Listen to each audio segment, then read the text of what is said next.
Hi, my guest from the Brazilian BA today have a special reference for this episode, and I want to give you a hint about what are we talking today. Come on.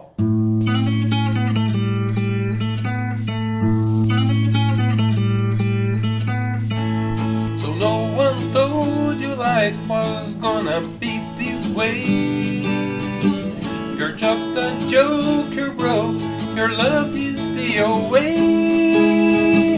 It's like you're always stuck in second gear, when it hasn't been your day, your week, your month, or even your year. But I'll be there for you when the rain starts to fall. I'll be there for you, like I've been there. I'll be there for you, 'cause you're there for me too.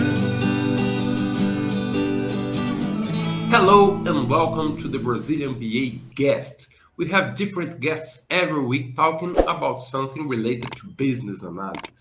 And my guest today is Ryan Folster. Hello, Ryan. Thank you for coming. Thanks very much for inviting me. Ryan, I have a different kind of question for you today. One question that I have never did before, or nothing similar to that. Our question is related to a TV series. What can we learn from the hit TV series Friends? I'm a fan. Are you too? I'm a massive fan. Massive. More my wife. She introduced me to it, but I think I've watched each episode about 30 times. Wow. And what can And I we wish I learn? was exaggerating. You're not. Oh my God. What can we learn from that? Well, I mean, to start off with, what can't we learn? There is so much you can learn from Friends, and you know, every episode I watch, it just really makes me think back to the role that I play, and there's so much you can learn in everyday life that can be applicable. And we think of it as two separate things. We think of our work life and our outside work life, but they bridge they bridge each other at some point. And there's lessons that you can learn from everywhere. And a recent one, if I start off with one of the main ones you can learn, is I often struggle in projects to try and get people to understand the agile way of delivery and how you need to focus on incremental delivery, because everyone wants to know, when's it going to end, how much is it going to cost me? And the answer is, I don't know. A properly funded agile project funds a team that delivers value each increment until such time as business decides they're happy with what they've got, or money runs out. It's simple as that. And if you look back at how Friends was filmed, and not just Friends, I mean most shows, when they start out, they form a pilot episode, which in our terms could be a prototype. They form a prototype, they publicize it out there, and they see what the market's reaction is. And then they build on that show by show by show by show until they've got to a season. And then, you know, the executives at the company look at the audience ratings. Is this show doing well? Does it, resonate with the audience? If that answers yes, it's signed on for another show. But at day one, you don't know how many shows there are. You don't know how much you're going to spend on those shows, because there's just so many variables you don't know about. You don't know if it's going to be successful. You don't know if the market is going to respond well to it. You don't know if COVID's going to happen in the middle of a show. If we go beyond Friends, I mean, you look at other TV shows, Grey's Anatomy and things like that. They couldn't just ignore COVID. They had to build it into their script. So if you're sort of thinking in a very set waterfall way about things, you are going to miss an opportunity there to bring that into your show or to do something like that. So, yeah, I really like that part of it. And that's interesting, because making a TV series is different of making a movie. If you're making a movie, when the movie is ready and it goes to the screen, it's over. All the work you had to do is over. So you have no more chances to increment the product. But a TV series is an incremental product. So you have to have this agile mindset since from the beginning, so you can embrace change as opportunities and adapt as things are coming. That's very interesting. Yeah, fully agree. I mean, just another analogy on the movie side of thing that I found quite interesting recently is, would you watch a 10-hour-long movie? Your answer is probably no. Yeah. But would you watch 10 one-hour series in one day? Probably. On Netflix, you'll binge. And again, the risk with a movie is less because you have an hour and a half. It's out, it's done. Whereas with a TV series, your budgets are more, your how long it lasts is more. Your success rides on not on that 1 hour or that 1.5 hours. It relies on this show continuing for 12 seasons, and that's why so many seasons just sort of get cancelled. But there's a really good message in there, and that's my new analogy when I explain to stakeholders not to think of the end, but rather to think of how you get there. Alongside that, I think another big lesson that comes out of it is keeping things simple. This is something that strikes me about Friends. I don't know if you've ever really looked, but in the whole season of Friends, there's really 3 main areas that they do the show in. It's that the coffee house, then they have it in Chandler and Monica's rooms, and then you have it in Joey's side.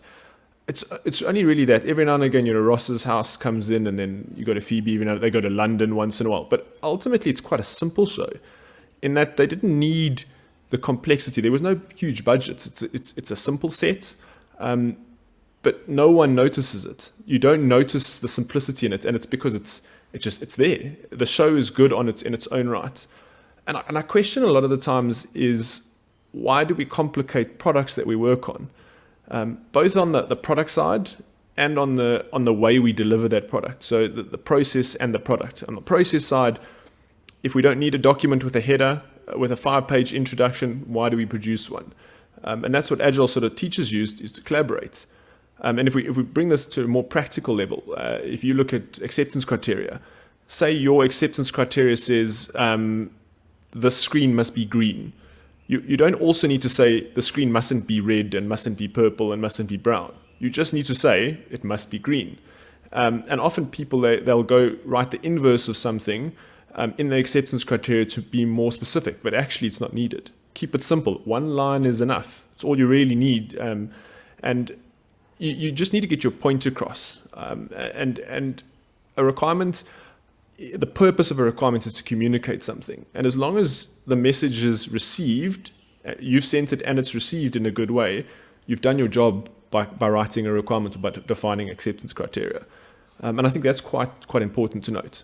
It's having your mind with a lean process, with a lean way of working and optimizing the effort that you didn't do. So if you have your purpose very clear and you have your the value that the stakeholder wants, and in Friends we would say that the value is seeing the characters interacting and all the storylines that comes across their lives. We don't really need to see them in very different places, so they could make the production very cheap, and that's interesting. Yeah, and I think you've hit a nail on the head there. I mean, ultimately, it's not about, the show is about, if you look at its core value, it's to make you laugh, and you can make someone laugh without having 700 scenes. You don't have to have special effects and things like that. It's simple, and I think simplicity is understated in what we do a lot of the time. And another one, I mean, even with simplicity, words like you brought up lean, and I know this is, we talk a lot about business analysis, and I'd like to coin a phrase that has become very popular thanks to you, and that's business analysis as a mindset. I mean, all the things we're talking about now are not specifically business analysis related. They are a mindset that you could have as a business analyst, or as a practitioner of business analysis, or as a product manager, or as a leader, or as a CEO. I mean, these lessons are universal. And another universal lesson that comes out of that, and we hear this all the time, everyone says it, it's a catchphrase, is know your customer. But what I think people don't really they say it, but do they actually do it? And I don't think often we often do it. And I'll give you an example in Friends to bring it back to Friends is, many people don't know that the episode where Monica and Chandler finally get together in I think they're in London at the time, that was planned. The show planned that. They said, let's throw in that, let's do that. But what wasn't planned is them continuing their relationship. Monica was never supposed to continue her relationship with Chandler. She ended up marrying him, as you would know if you're a fan of the show. But ultimately, the point there is how they got to that decision is they realized the audience reaction to that happening, and the fans that were watching the show said, this is good, this is what we want.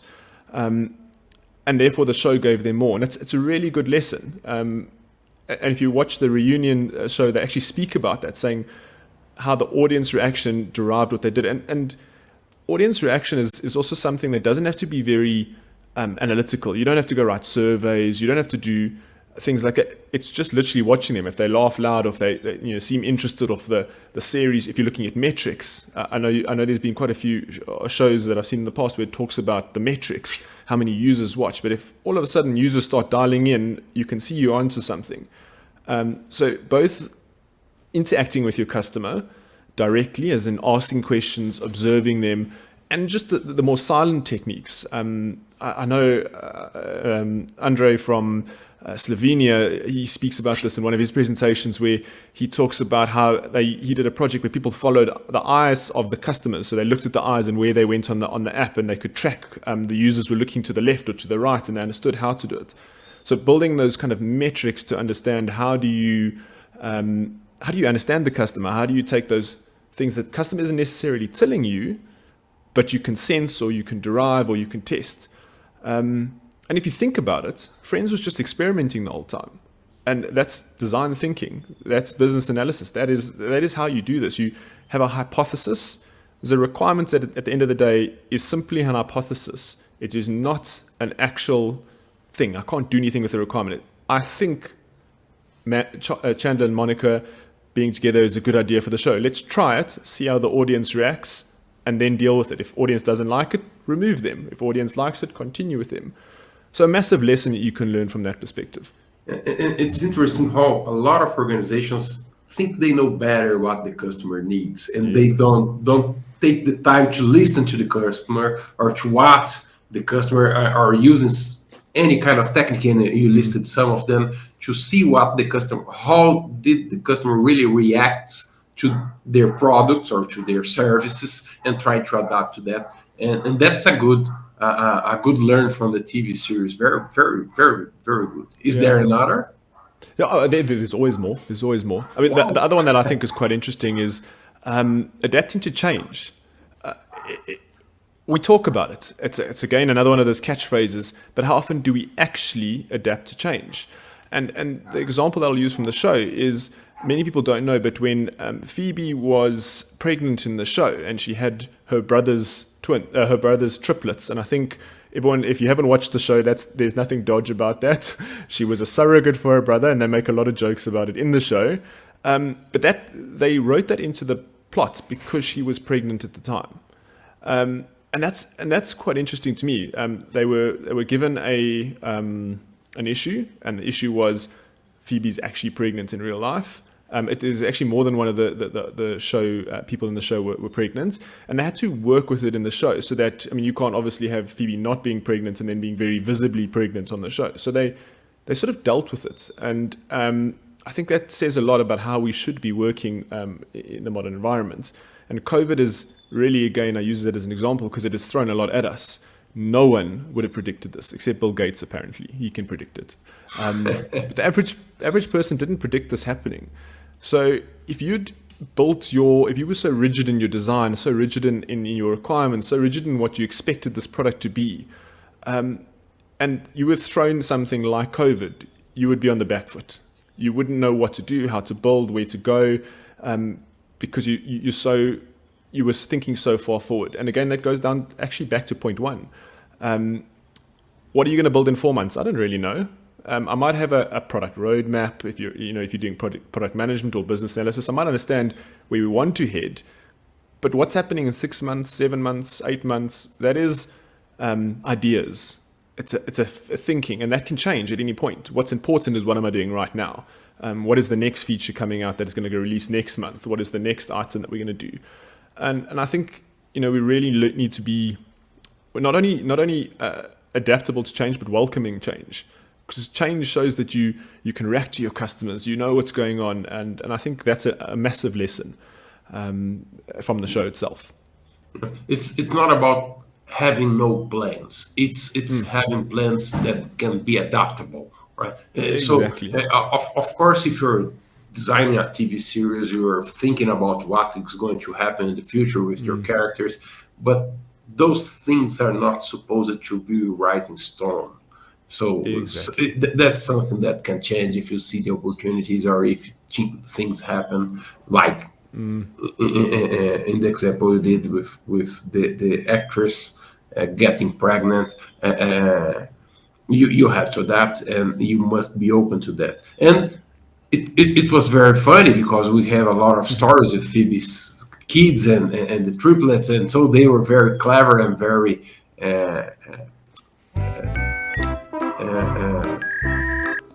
sorry, I forgot the word. Creative, creative about that. So we must have space for creativity in your process of building a product. Very interesting, Ryan. And you know, the creativity comes in the problem solving side of things. Is to me as a BA or you know, someone practicing business analysis, that the most exciting thing I can do is be given a problem. Give me a problem, I'll come up with something. I'll think of something. You know, that's what we really enjoy doing, and that's what happened in the show. They were given a problem. They said, "How do we deal with this? This is how we deal with it." That in that case, it's funny in the work environment. Not always as funny, but that's why we watch Friends.